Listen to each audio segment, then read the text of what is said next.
Visibilmente emozionati, occhi lucidi, cuore a mille, un sorriso felice disegnato su quei volti decisi, determinati ad andare avanti e a consacrare la propria vita a Dio.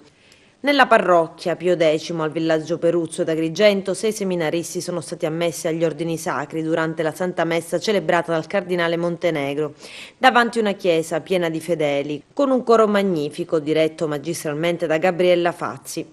Si tratta di Carmelo Davide Burgio della comunità ecclesiale di Porto Empedocle, Alessio Caruana e Dario Fasone di Agrigento, Matteo Mantisi e Calogero Putrone della comunità ecclesiale di Realmonte.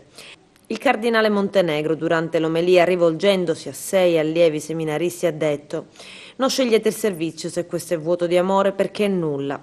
O scegliete la strada dell'amore, altrimenti vi conviene riflettere e pensare diversamente. Questo è il primo atto solenne che fate davanti a Dio e alla Chiesa, in vista di quel traguardo che pensate davanti a voi». Al termine della celebrazione, Don Baldo Reina, rettore del seminario, ha ringraziato l'Assemblea perché ha detto: «Con il vostro esserci avete testimoniato il bene che portate nel cuore ai seminaristi».